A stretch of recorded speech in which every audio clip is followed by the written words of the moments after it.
I thank you for your years of service, and thank you for your continued commitment to supporting our students, veterans, as they pursue their educations.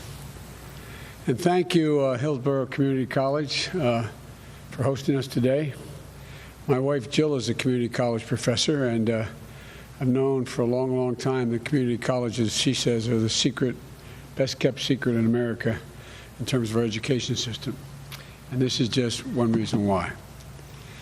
You help people take the next step in their lives to get the training and accreditation they need, including our vets who, after years of dedication to our country, are ready to build civilian lives of meaning and of opportunity.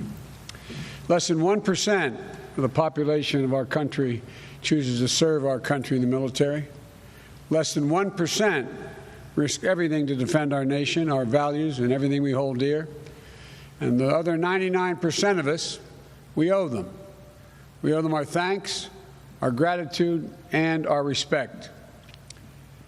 In my view, based on reports and interviews, President Trump has proven he's unfit to hold the office of the presidency time again, but nowhere are his faults more glaring and more offensive, to me at least, than when it comes to his denigration of our service members, veterans, wounded warriors, the fallen. Quite frankly, I won't say get angry, quite frankly, it makes me very upset the way he gets in front of a camera and crows about how much he has done for veterans and then turns around and insults our service members and fallen heroes when the camera's off. Calls them suckers and losers. My son, Bo, who as a U.S. attorney volunteered to go 6 months to Kosovo to help them set up a criminal justice system. He did such a good job there, the Kosovo government named a highway after him, erected a war memorial. And then he had to get an exemption because he's Attorney General of the state of Delaware to go with his unit to Iraq. And he went for a year in Iraq.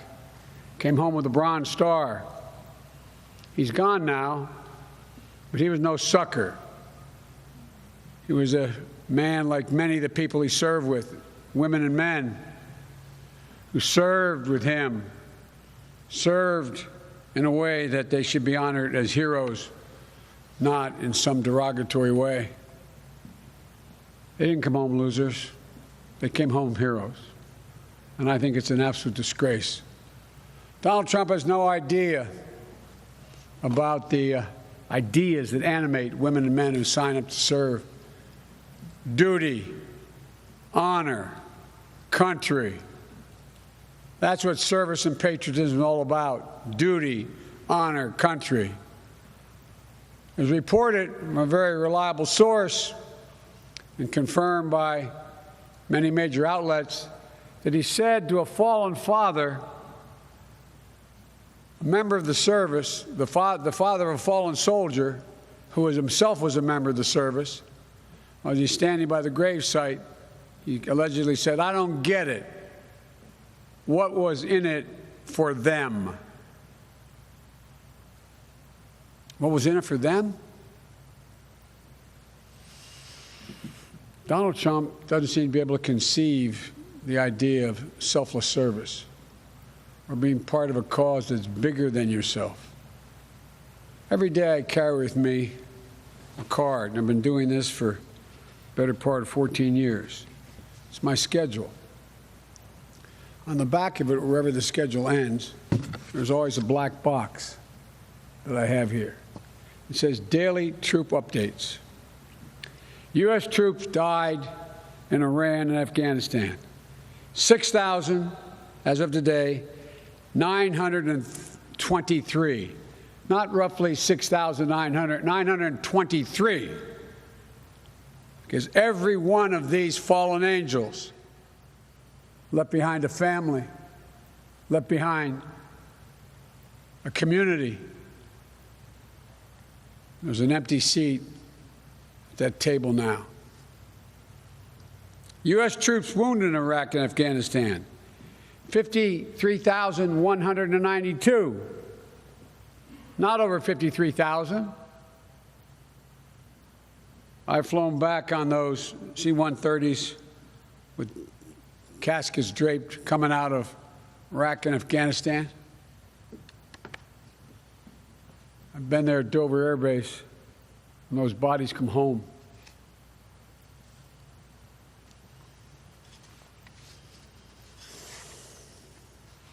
You know, and think of all the folks, and you all know it, coming home with unseen injuries. Tens of thousands coming home with unseen injuries, post-traumatic stress, traumatic brain injury, mental health challenges. As a nation, I've been criticized for this over the last 30 years when I've said it, but as a nation we have many obligations to our children, to the elderly, to the poor, to those in need. But I believe we only have one truly sacred obligation: to prepare and equip our troops to be sent into harm's way and to care for them and their families when they return. We owe our veterans the future of security and dignity that they've earned, and it starts by protecting the VA, restoring the trust in the VA, because the VA must be the premier provider of health care services to promote our veterans' overall well-being. That's why the VA has more specialized knowledge about how to treat veterans' unique health needs, beyond physical and mental, than the private sector does by far. It provides a community of understanding and support, facilitates accountability for veterans' health and well-being as a whole, that is absolutely vital for successful outcomes. We have a responsibility to ensure that we're providing veterans with world-class health care they deserve in every situation. That means hiring more doctors and medical personnel and professionals to work at the VA, including positions essential to veterans' health care, nurses and psychologists. We need to offer these medical professionals the incentive to join the VA. We need to pay them a competitive salary with the private sector. We also have to do more to build a pipeline of doctors and nurses, especially in rural areas. If you live far away from a VA center, it's absolutely essential that you can see a doctor closer to home. That's why during our administration, President Obama signed the VA Access, Choice, and Accountability Act into law in 2014. President Trump's like to say he passed the VA choice. But just like everything else he seems to be saying, it's a figment of imagination, it's a flat lie. Now we need to keep working to implement the Mission Act effectively and efficiently so that it works for all our veterans, while always making sure community care providers are held to the same high-quality standard as VA centers.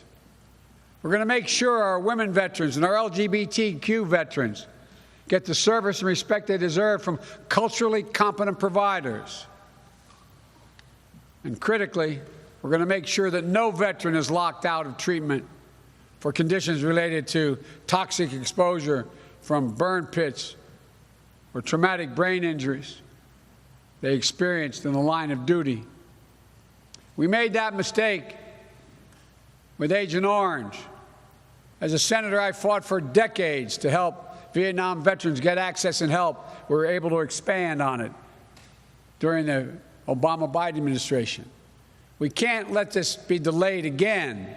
Denying access because a vet could not prove a direct connection if you were exposed to Agent Orange was wrong. It's to be presumed if the ailment you have is caused by your exposure to Agent Orange that you get treatment.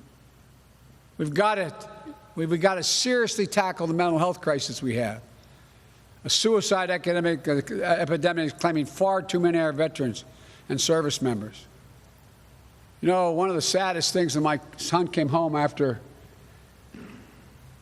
a year in Iraq, he was back as Attorney General. The week before Christmas, he came over the house and he said, "Dad, I don't know what I'm going to do." There was a Marine veteran who had been deployed a total of 6 times, if my memory is correct, who was in a relatively a modern, upscale neighborhood, middle-class neighborhood. And they get up in the morning, and they get out, in his, I think it was a Dodge Ram, started down the street in front of his house, which was no sidewalks. Saw a woman walking her dog, ran over her, killed the dog, put her in the back of his pickup truck, took her down to I-95 right by where there was the all the sand pile for emergencies. Molested her, put her back in the truck, came home, and called the state police and said, "I just killed someone." There was a voice in my head saying I had to kill someone. I had to kill someone. Turned himself in. You know, the latest data suggests that almost 600 veterans as well are dying by suicide every year. Just here in Florida, 600 a year. It's devastating. There aren't any easy answers to this, but we can do so much better than we're doing now. We have an obligation to do so much better. We have to help our heroes understand that it's an honorable thing to do and take strength to reach out and ask for help if they're suffering from unseen wounds. They're so accustomed to being asked not to ask for anything. We have to end the stigma surrounding mental health treatment. When they do reach out, when they call the crisis hotline, or walk into a VA hospital, or visit a VA center for counseling, we have to make sure, damn sure, that there's no one turns them away. No one tells them they have to wait.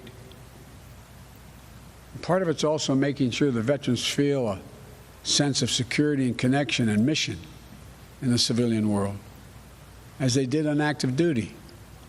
Better employment opportunities, meaningful career trajectories, education like the one student vets get here at Hillsborough Community College, which translated into greater opportunities for our vets, not just put money on the pockets of for-profit fraudulent outfits, because we got to stop that. It all matters. It especially matters how their families are treated. John Milton, the poet, wrote these lines: "They also serve who only stand and wait." Well, military families, husbands, wives, sons, daughters, mothers, fathers, they serve every single day.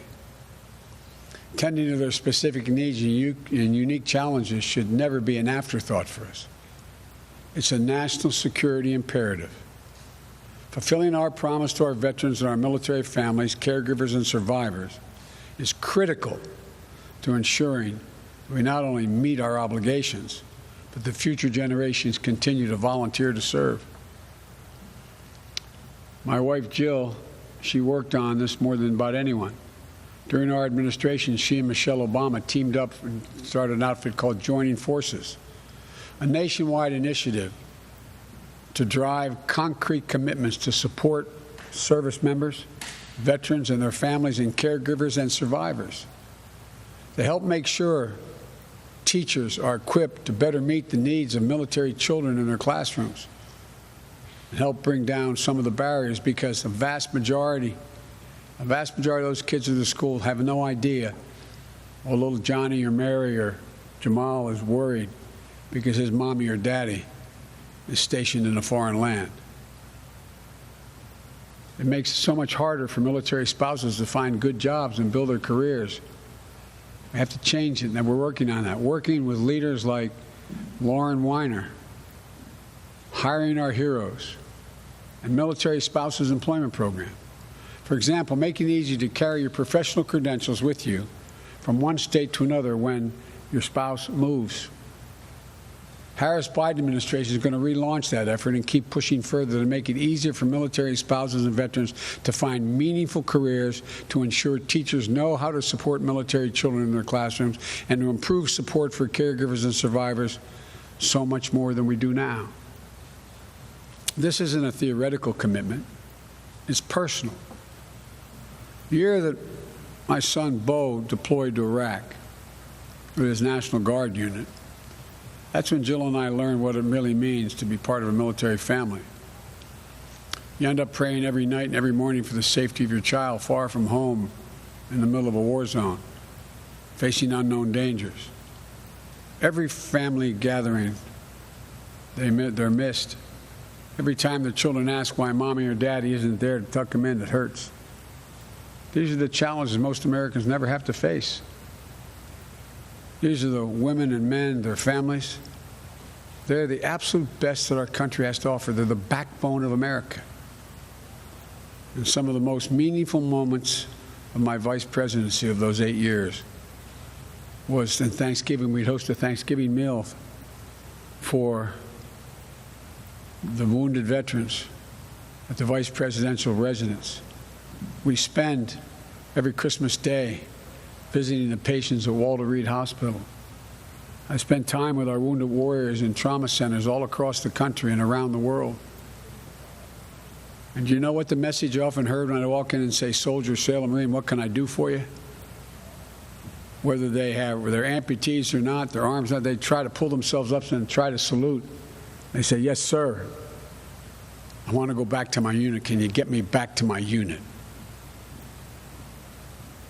Does that sound like the heart and the grit and patriotism of a sucker or a loser? Sounds like heroism to me. Sounds like what patriotism is all about.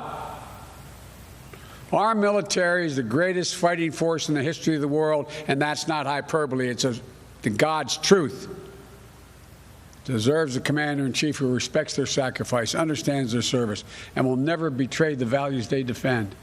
They deserve better than goes on now with their commander-in-chief, and if I have the honor of ever serving as the next commander-in-chief, I want every single member of the armed forces, our veterans, their families, their caregivers, and their survivors to know I will never treat you with anything other than the honor and respect and dignity you deserve. I'll always have your back, like you've had our back, the country's back. Thank you all, and may God protect our troops. Thank you. That was Joe Biden wrapping up there in Tampa, Florida, talking about veterans, and now we'll be doing a veteran roundtable. We'll feature that for you a little bit later here on News Now from Fox, but we do want to go out to some breaking news that is just happening right now. We will take questions. This is with the city of Louisville, Kentucky.